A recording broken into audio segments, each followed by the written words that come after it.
Hi. Welcome To the Mary and Jerry podcast. I'm Jerry, the grouchy historian. I'm Mary, neither grouchy nor a historian. All right. We're so glad you're here. I'm That's right. very afeared. I started saying, "Come, Lord Jesus, Make come haste to help help us. me," because I have no idea what the Yes. great grouchy historian, better known as my husband, the love of my life, would like to discuss today on today's podcast. Oh, today we're going to talk about extended family. Oh, sweet Molly McGee, that's a loaded topic. I know. Do you have a plan? plan? Of course I have a plan. Okay. So Shall we give a little background on our extended family? background? What do you mean? We have one. And we've had a very interesting relationship. Are we with it. talking about my brothers and their wives and my parents? No, we're mostly We're talking talking about about my your family. family. Yes. Okay, so we're talking about your side of the family. Right. Okay, is there a reason you chose one side of the family over the other? Yeah, because we have to tell the story of your first trip to Oklahoma. Because there are better stories with your side of the family. Absolutely. Is that a good thing, Jerry, or a bad thing? It just is. It just is. There's just more stories with my family. So, okay, so let's go back to the beginning. Dun, dun, dun, dun. The earth cooled. So we met, we dated, and then she decided to come visit me. No. I'm going to stop you right there, mister. Yeah. I did not decide to come visit you.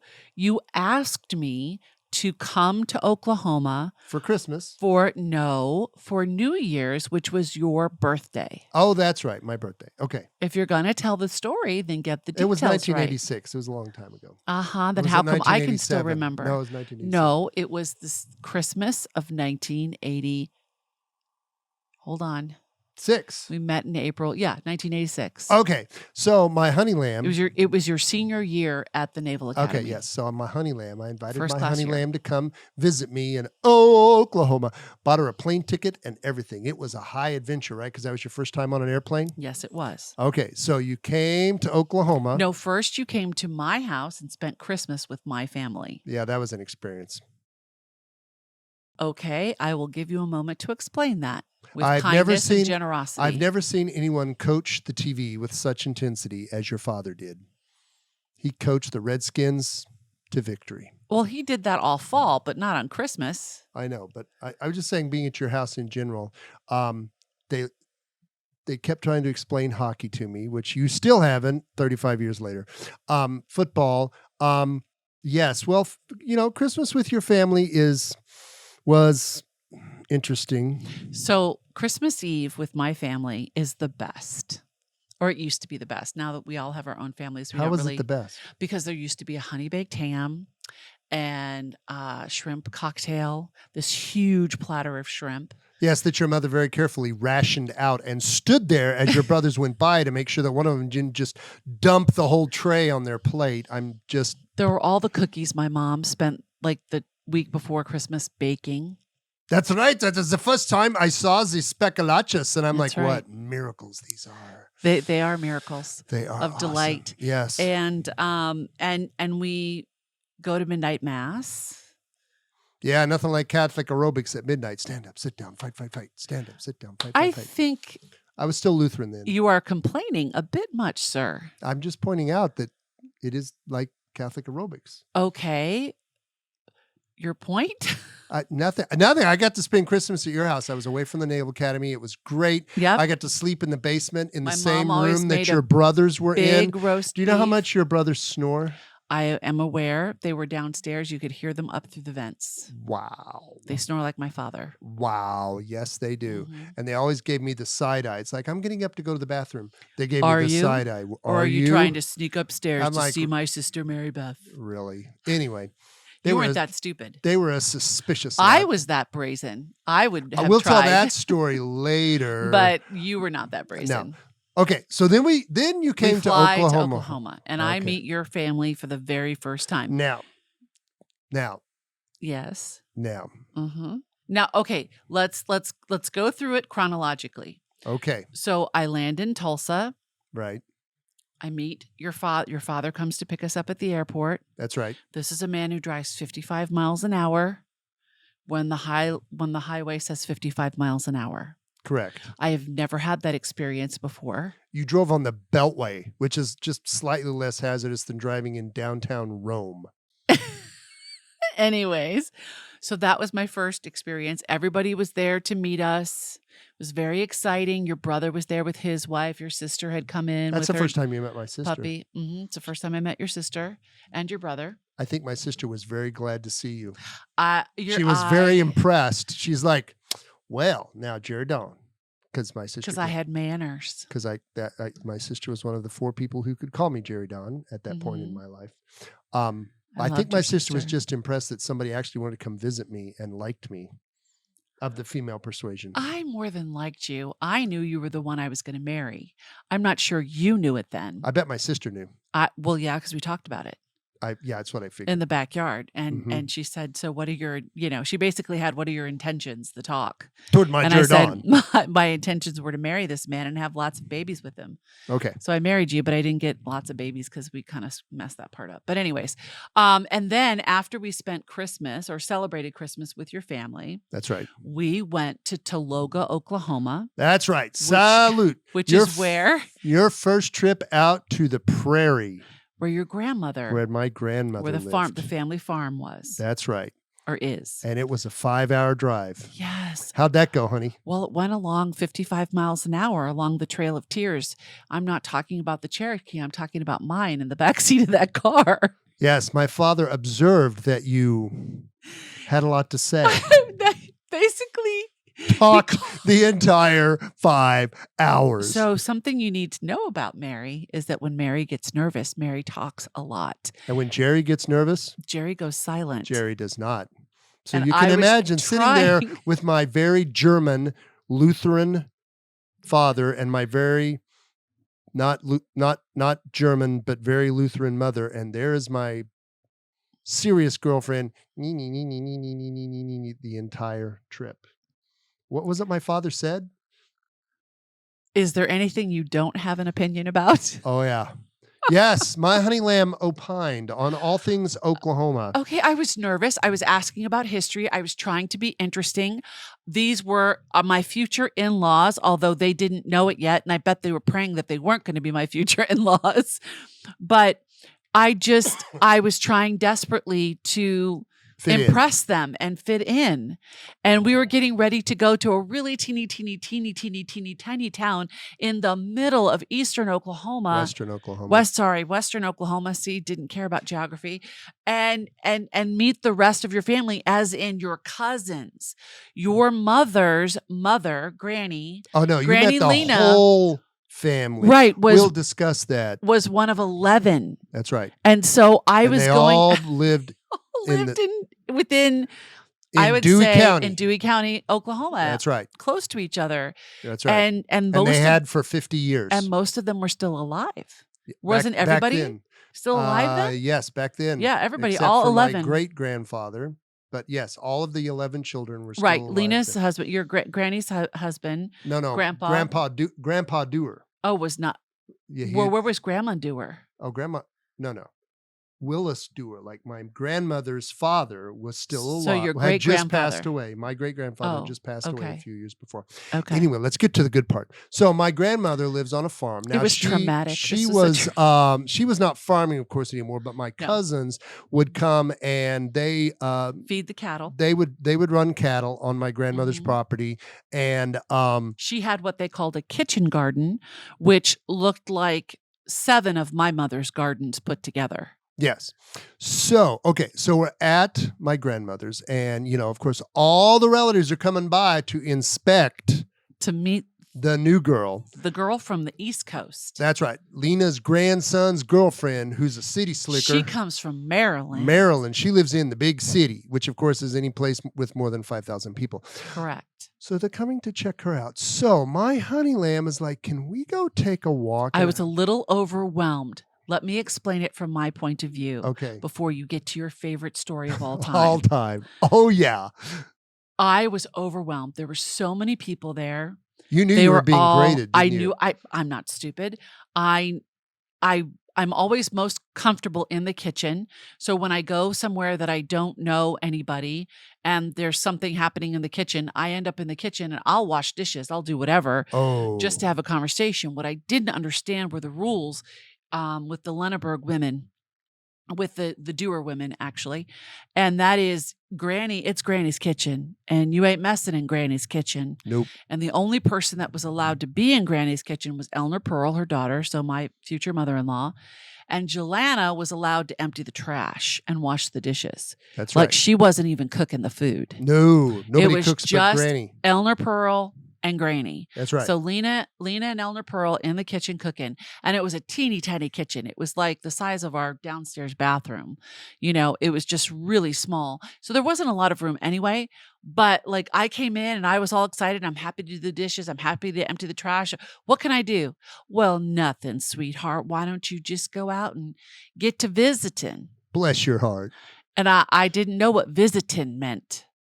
I was like, are we going somewhere? Who are we visiting? I don't understand. You're visiting because people are coming to call. Yes, they're coming to call and to sit with you. So this was my first adventure into Visiting. I've gotten much better at it now. Well, yes. So I was a little overwhelmed. So I asked Jerry, Because Can we go all for the a walk? relatives came. like, can we please go for a walk? There are so many people in this little teeny tiny house that are asking me really personal questions. And I just need to get out. I need to go somewhere. Okay. So it was very cold and I did not have a proper winter coat. Jerry said, oh no, you won't need like a big winter coat. He lied, of course.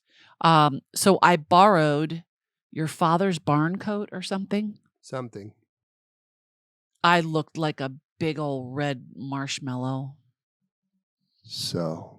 We go out to see, and they're cows. And they're so happy, the little cows. We walk outside. We head out to the barn. To go visiting. Yeah, I was going to go visiting in the barn.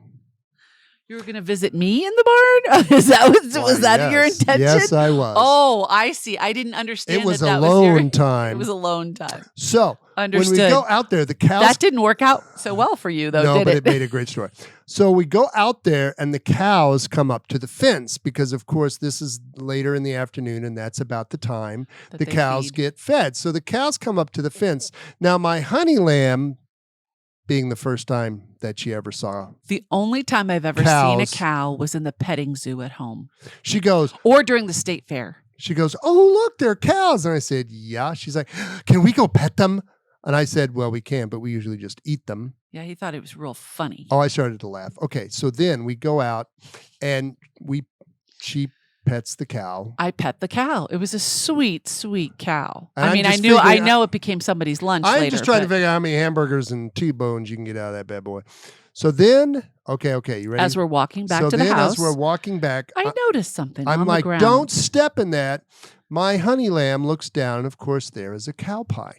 Now, for any of you who know anything about cows, cow pies basically look like a ginormous Cinnabon, right? Yes. So You can't even do it without I can't laughing. even do it without laughing. So my honey lamb is intently studying this.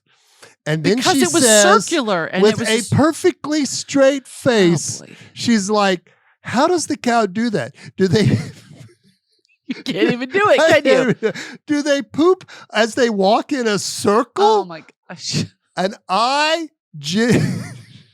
genuinely lost You my fell lunch. on I the fell on ground. I literally fell down. I was laughing so hard. And she's looking at me with this I was perfectly seriously look like, what? I was uninformed. I was unaware. I thought, oh, it's a little string of poop that they just keep walking around until they finish it. And Jerry's like, no. And then I look over and one of the cows happened to be going potty at that moment. He goes, just watch. And this very large amount of excrement comes out of their backside and it plops to the ground. And in the plopping, it looks like a rock that goes in like the lake and it makes those rings. Okay. And that's how a cow goes poo-poo. Okay. But I didn't know that because I didn't grow up on a freaking farm in the middle of Nowheresville, America. Okay, sure. Anyway, so No. So So- then I said to him, "Oh, you think this is funny?" And he goes, oh, it was funny. Wait. It was funny. He says, "Wait till I tell my parents." And I'm like, "You will do no such thing, sir. If you want a kiss from this girl in the next 3 days that we're here, you will do no such thing." It is a miracle I married you. So I did it. Oh, I totally did it. I totally. No, he didn't just totally did it. He goes jogging into the house. Oh yeah. And Eleanor Pearl is there stirring the soup. And she's like, "Did y'all enjoy walking around the farm? Mary, what'd you think?" And I'm like, it's beautiful. It's beautiful country out there. And, and Jerry's like, "Mom, you will never Oh, guess." no. I called in my uncles. I called in my Oh, cousins. boy. We had the whole family there. And I told the story. And they all cracked up laughing. It was awesome. The look on your father's face. He was like, "This woman cannot be the mother of my grandchildren. It's not allowed." Oh my gosh. It was so funny. Now, remember, of course, this 35 years later, it's become family legend. No, she was really a little. Oh, I was madder than She a was wet madder hen. than a wet hen. She learned that phrase there too. I don't think you spoke to me the rest of the day. I did not. But And I did not kiss you goodnight. no. And the next day, when you tried to bring me hot tea to say you were sorry, I did not take it. But then I did not sit next to you at the table. But then What? I think my sister intervened. Well, your sister pulled me outside and said, "Mary, you've got to give him a break." And I'm like, "No, I don't. He humiliated me." And she's like, "No, he didn't mean to humiliate." I mean, I was acting like a middle schooler who had just gotten her hair pulled by the boy she liked. And you, sir, were very inept at this whole idea of dating and protecting your girl. But But I got you back at Domino's because I wiped the floor with you. Oh, but he won't talk about that. you jumped ahead of the story. But then I said, "Honey, why don't we play dominoes?" You didn't say honey. You I didn't know. call me honey then. No, I said, "Sweetie pie, honey." No, you I didn't do that. You said, "Hey, Mayor." I said, "Hey, Mayor, let's go play dominoes." Now, let me tell you about how we play dominoes in Oklahoma. It is cutthroat, It is like a cutthroat. the mafia. It's a cutthroat sport. We take no prisoners. And my great uncle Wayne. Now, let me tell you about my great uncle Wayne. This was my grandmother's younger brother. Now, my great uncle Wayne went off and he was in the combat engineers in Italy in Dub Dub 2. My great uncle Wayne, before he went off to basic training in 1942, might have had a little too much to drink at the local establishment. At the goodbye party. And the sheriff had to call my grandfather to come get him out of the pokey, as my mother told it. Get him out of the pokey and take him to the train station so he could get to boot camp. Now, my Uncle Wayne came from a long line of dominoes players. He took domino playing to an art form. He was like Goodwill Hunting of dominoes, Yes. right? So he would know if after everyone laid down their first domino, he would know what everyone had in Which their hand. Each domino that everyone had. I still don't understand that because you're talking about different people. So how would he know that I had what I Because he had? knows people always play the same way. But I'd never played with him before. Sweetheart, you've been playing dominoes for 50 years. I'm just going to roll with it. So my honey lamb teamed up with Uncle Wayne. First mistake. No, Uncle Wayne, well, he was my teammate, so we were in it together. Right. And he looked at me and he said, "Sweetheart, you just do what I tell you to do, and we'll make short work of these two." Yes. So my brother and I sat down and played Uncle Wayne and my girlfriend. This is when we discovered that your brother and I have very Oh. similar streaks of competitiveness within Oh, us. yeah. So Uncle Wayne, of course, and my honey lamb wiped the floor Oh, it with was us. graciously Now, I, of beautiful. course, graciously accepted that as my penance for telling the cow story because I knew Uncle Wayne was going to kick my ass. Can I say that? Yeah. Well, let's try not to. My in the brother, on the future. other hand, yes, my brother might have a bit of a competitive nature. Oh, man. And he was not happy that he No. lost. Not only that, but he was beaten by an old man and a girl. And a girl that was making moves on his little brother. Now, of course, eventually he got used to the fact that there was absolutely no way in the universe he was going to beat Uncle Wayne at dominoes. But he sure did try to be me every time. He sure did. So, yeah. So that was that's it. That's what this whole podcast is No, about. okay. So Mary being humiliated. No. So because now we she talk didn't know about extended how families, right? Because cow let's be see, it segues into a serious part. See, I'm not just about funny stories, although I love funny stories. Because, okay, this is where we're serious, right? So that was your first introduction to my parents. How was our relationship with my parents for the next 20 years, dear? Oh, very hard. Right. Okay. Very hard. So here's We the made a lot of mistakes. serious I parts made a lot of today, mistakes. right? Mhm. When you get married, you marry, whether you like it or not, you marry into your spouse's family. And sometimes that can be challenging. Not enjoyable. So, I'll be honest, because I'm an honest guy. We always got along much better with your parents than mine, right? Well, they first of all, they were different people, but they also, my mom and dad had one rule about their grown adult children once they got married. Yeah, get your butt out of the house and go live your life. No. Oh, sorry. Okay, that might have been part of the rule, but that wasn't the key rule. Mom had two things. First, let go and let God. Like, let go of them. They have to live their life. It is not our life to live, and just cover them in prayer with God. So let go and let God. The second thing was they were not our children's parents, and they were not your parents. So they would never offer advice. Never once did my parents offer any kind of advice unless you specifically went to them and said, we are struggling with XYZ, help, right?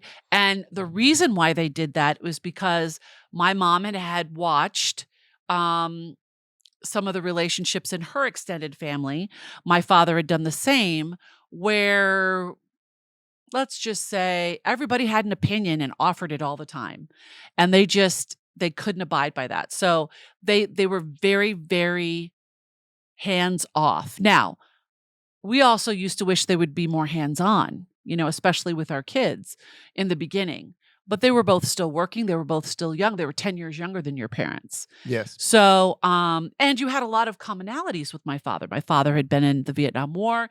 He was on a destroyer. You were a Navy flyboy. You'd been also in time of combat. So you guys had a common, right, something to share.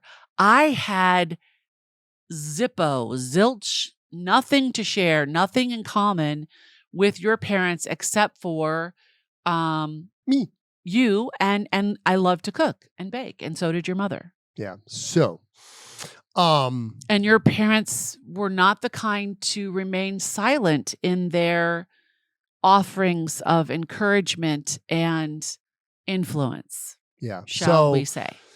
Yeah, so this is where we're brutally honest, because we are, right, on this podcast. We're brutally honest sometimes, most all of the time. Anyway, yeah, my parents, and I'm sure many of you have experienced both of these situations, right?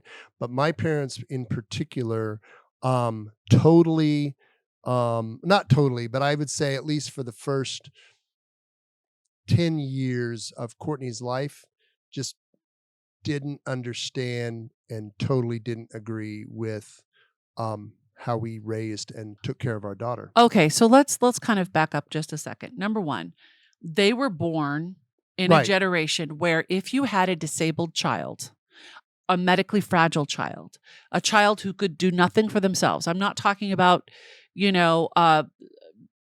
a mental disability. I'm talking full physical, mental, everything involved. They would go to a nursing home. Right. And the family would go 2 or 3 times a week to visit them. Right. And that's just how it was done. Right. And so when we had our daughter and when she began to have seizures, and then at 9 months old, when she lost her sight and lost all of her mobility and her developmental milestones, and we had to start all over again, and over the course of 22 years, never regained anything beyond 9 to 12 months in development, your parents took a look at that and said, you can't live this way. This is too hard for you. This is too hard on your marriage. This is too hard for Jonathan. You need to find a safe and clean place for your daughter to be cared for so that you can actually have a life. Shocker. Guess what? It didn't exist. Well, it did exist, but it's just not something that we would ever consider because that's not you and me. Well, we were not born of that generation because we moved so much. There was no, yes, that is exactly what my parents would have done. My mom was a school nurse for 15 years. So she, she dealt with kids like Courtney and helped parents, make that decision because back in the day, they had basically a hospital nursing home there that was dedicated to kids like Courtney. Those didn't really exist for us. I don't think they ever really understood that. As we moved around in the Navy, that was not, well, first of all, it was not anything we would have done, but they didn't really, at least that I could see, had a facility that impressed me. Well, they did once we settled here in Virginia, they did. And your mother did a bunch of research about it and presented us with that research. And the point is this, we had made a decision with any of our children. We had actually talked about if one of our kids were to be disabled, what would we do? Before we were married. It was one of the rare things we actually talked about because I had friends that had disabled siblings. So it was something that I had seen. And I said, we need to make a plan. Like, what are we going to do and how are we going to do it? And we decided before we ever said I do, that if one of our children had disabilities, we would have them at home with us. If they could go to school, they would go to school. And whatever we could do to make their lives the best life that they could lead, that's what we would do. Right. That's what we did. And that's exactly what we did. And your parents had a very challenging time with that. But again, hindsight is always 20/20, right? I can't blame them for that. That's what they knew. Right. And as far as, this big, brash, bold personality comes into the Lenaburg house, and there was only one big, brash, bold personality in that house, and that was Eleanor Pearl. And somebody else came in and had opinions and loved to bake and loved to cook and loved a lot of the similar things that she did. Wanted to take over the kitchen. And I think she felt like, excuse me, sit down, little girl. You get to earn this place. You don't just get it handed to you. So, ooh, that's an excellent point. But I mean, that was our relationship. So there were seasons where it was much easier for me to communicate with her and to share things with her. She taught me how to sew, which is a great gift. Your sister taught me how to cross stitch, which I do both those things to this day. Your mother taught me how to can. Yep. And between what she taught me and what my own mother taught you how to make chicken fried steak. Yes, she did. And the best lemon meringue pie on the planet. Yes. Your daddy's lemon icebox pie is still, legend. My favorite. And your parents were tremendously faithful. Lutherans, they were in the Missouri Synod and Lutheran Church. So that was the most conservative of the three synods. Now there's just two. They built 3 churches. They tithed like first fruits tithers. They worked in the food. What is that? The Meals on Wheels. I mean, they did that your mom ran it for like 5 years. Yes, that's what my mother did. They were the busiest she ran things. Retired people we ever knew. Retired people. That's right. They were retired. My dad was retired 30 years. When you graduated from college? 30 years when he passed away, and they were busier in retirement than I think they were working. Yeah. They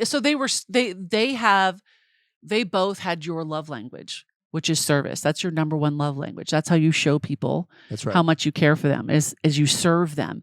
And so your parents served them. That was not my love language. I know.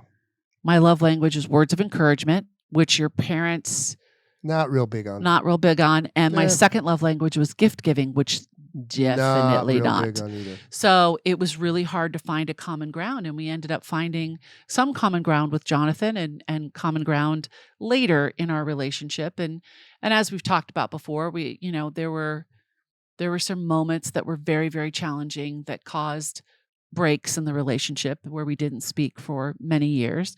But at the end of Courtney's life, it was beautiful. We had, her death brought about the healing of our extended family. That's right. And so now you can tell your greatest story, Thanksgiving 2019. So I know you've been waiting to. You move forward all of these years, right? Our daughter has gone to the Lord. She passes away in 2014. And your dad passes away 2 years later on the same day. And so it's just your mom, and your sister is caring for your mom. And your mom's health is rather fragile at this point. Right. I think she just missed your dad. She didn't know who to be without him. Right. They were always such a great They're team married together. for 60 years. 63 years. 63 years when your dad died. 61. Was it? I thought 61. it was 63. Yes, because we went to the 60th and he died the following year. Oh, my apologies. Anyways, can't count either. Anyways, they were married for 61 years and they loved each other tremendously.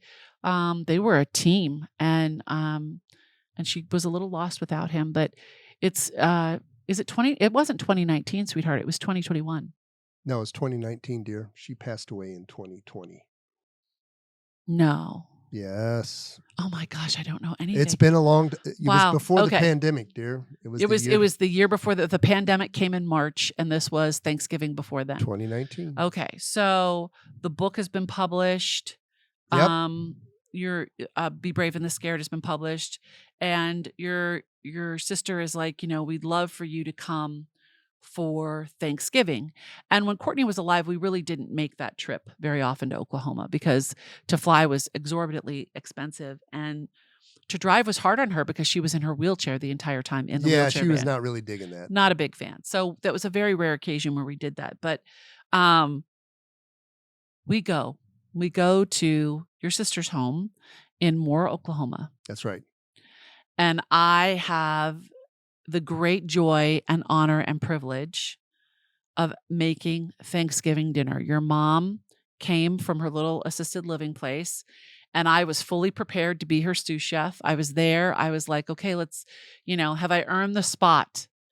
Because still to this point, I was not in the kitchen with her. Even upon your dad's death, I was not in the kitchen with her. And so here we are. And I, your sister's gotten the turkey, and she had asked me what we wanted to do. My sister went to the grocery store. This is a really big deal because my sister hated to go to the grocery store. But long story longer, your mother is sitting in the living room, and I'm like, okay, Eleanor, what do you need me to do first? How can I help you? And she looked at me, and she took my hands in hers, and she sat me down in the chair next to her, and she said, Mary, she's like, I know I haven't always done this well, but that kitchen is your kitchen. So you go do what you do best. Yeah, it wasn't my sister's kitchen because my sister didn't cook. Well, she did. She did not cook for your mother because your mother was very particular. So we found out after your sister's death that she used to have supper club at her house. Yeah, we found out she was a surprisingly good cook, but she was not going to cook for my mother. No. So therefore, I cooked the Thanksgiving dinner the way that my grandmother Stuken's, dressing and all the fixings. All of the fixings, and we did the Lenaburg fixings. Your dad loved a cornbread dressing, and gosh, I can't even remember all the sides, but I made them. And I remember sitting down and watching your mother, and I thought, oh, please like it, please like it, please like it. It's like Gordon Ramsay taste test. Is she going to say, you donkey, you didn't cook it enough? And then I'm looking at your brother and his wife because they came up from Dallas, and they only, your mother still was only the one that ever made the holiday meals. I'm looking at, your sister. You were being weighed and measured. You were being measured. And I was not found wanting. I hit a home run. And your mom was so emotional, and she just thanked me. And, we came to this place of peace. I wish we could have come to it 10 years earlier, but I'm glad we did before she went home to the Lord. Yep. So extended family can be, as you said, very challenging. I think the greatest lessons that our extended family has taught us is humility. I seriously lacked humility. I lacked understanding. I lacked maturity. Now, I'm not going to say it was all my fault because I'm too prideful for that, but I would say 75% of it, especially in the beginning, was on me and my immaturity. So now, now that I'm a mother-in-law, Oh, that was the segue. Well done. thank you. I want to do things differently. I don't want that kind of relationship. And praise God, I don't have that. I know my daughter-in-law and I have actually sat down and we've had conversations about what is my lane. This is when your kids get married, it's not your parenting 2.0, right? It's not your caregiving 2.0. They leave you and they go and they are to make a home with the one God gave them. Yes. And so Jessica and Jonathan are to make a home together. And that is to build their family, Right. which they started with our beautiful Jude. So that's not that's not for me to build. It's for me to support. It's for me to encourage.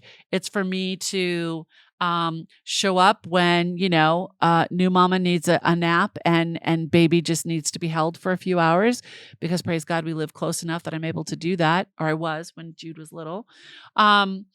So I want to make sure from the outset, having had that experience with my own mother-in-law, that we're not those people. And so Jessica is a pretty direct individual, which is something I love about her.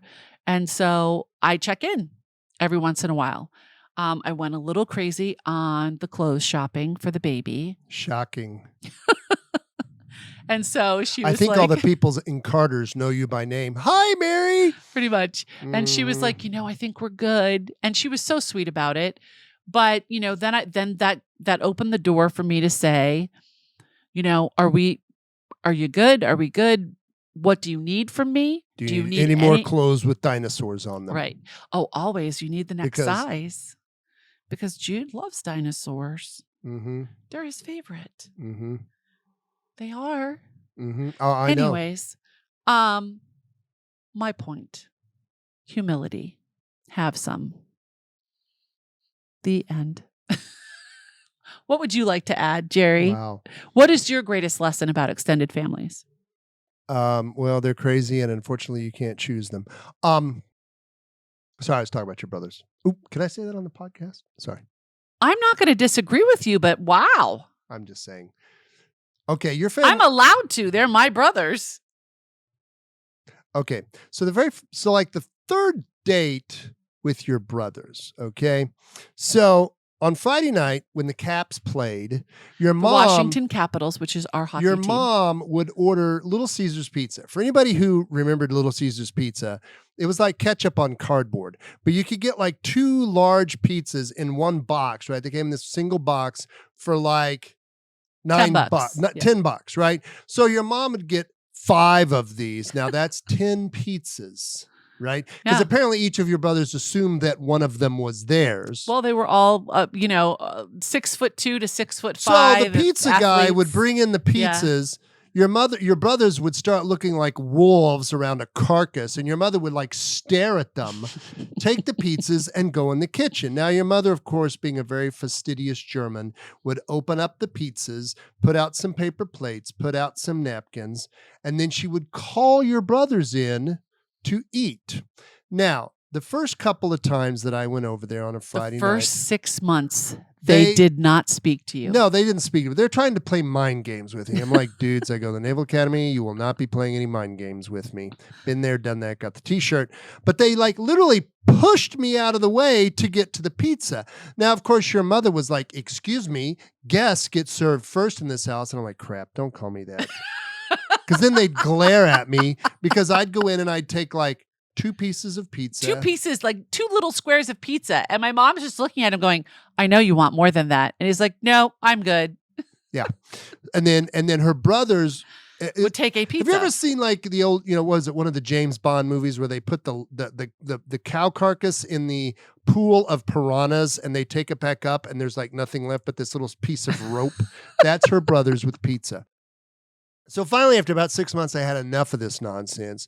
So I'm standing there as her mother, we're getting pizza. It's hockey night. Your father is coaching the team again. Yep. Her brothers start to go in the living room and they start to run over me. And I'm just like, back off, dudes. And her brother's like, well, it's about time you stood up for yourself. He body checked one of my brothers into the dining room wall. Used a colorful metaphor that got me in trouble with her mother and dad. Yep.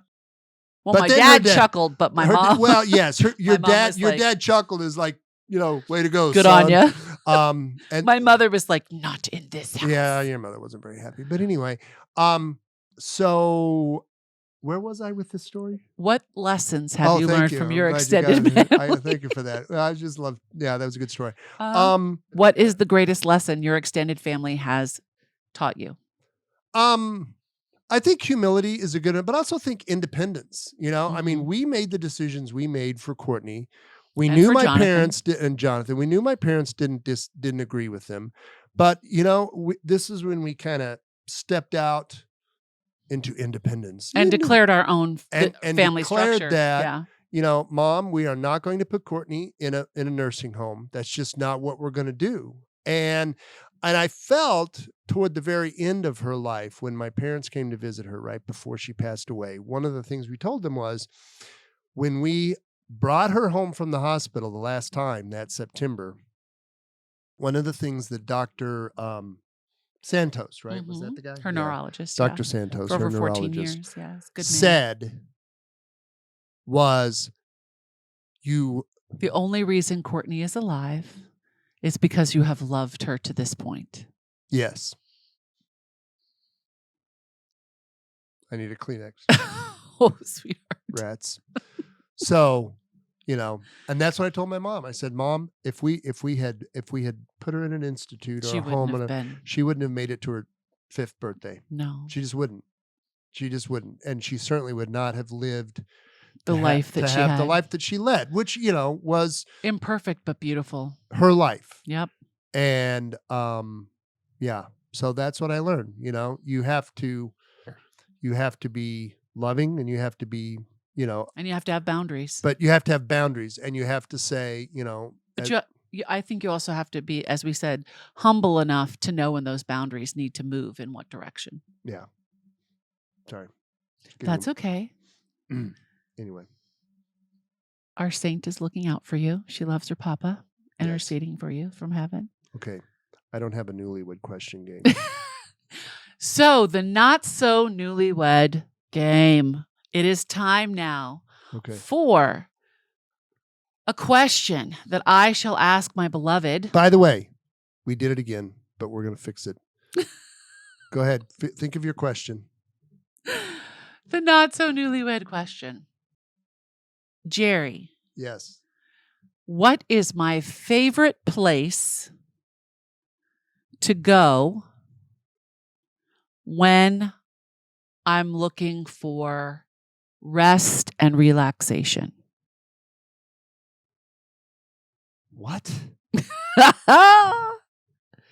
What do I do when I need to kind of clear my head? Where do I go when I need to just rest and think and figure it out? You take to your bed. I must take to my bed. No, I do not. I have no idea. Oh my gosh, seriously?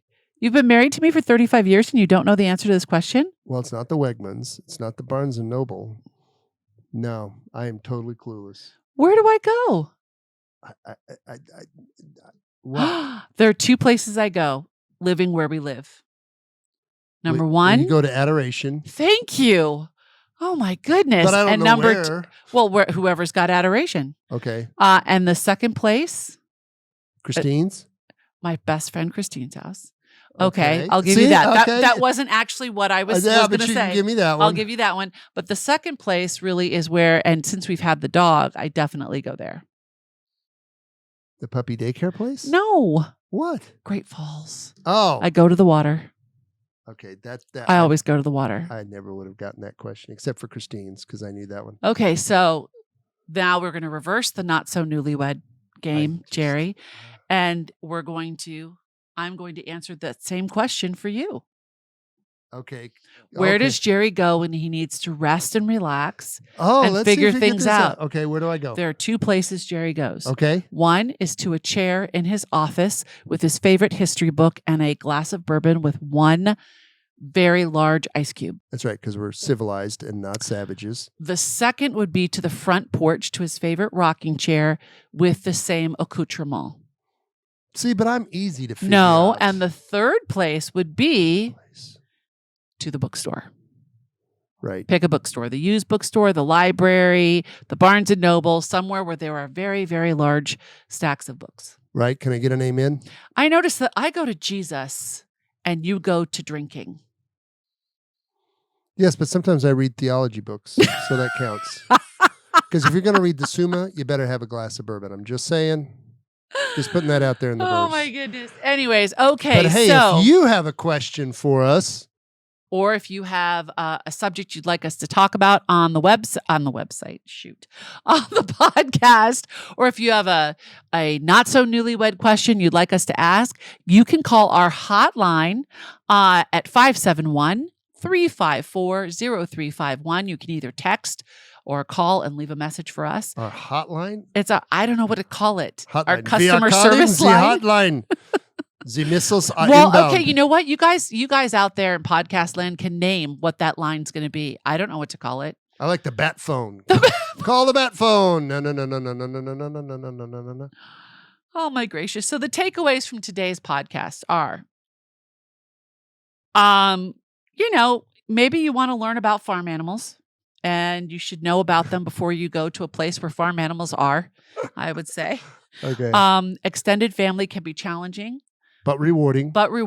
And I remember my dad, and this is, my brothers have proved this to be true, and your family did as well. It's something they both shared, that when push came to shove and somebody was in trouble, they circled the wagons. Yes. And both families are like that. And Yeah. no questions asked. What do you need? How can we help you? We're there. So that was always a beautiful part of it. But we need humility. We need boundaries. We need the Lord to help us differentiate, when to hold steady and when to acquiesce. Right. And nothing, is bad enough that you should not talk to your in-laws for 10 years.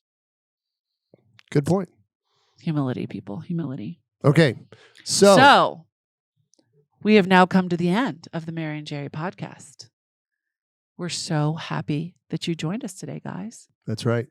I have no idea what we'll talk about next time, but I hope you show up for it. And we look forward to connecting with you on our Patreon page or on the website.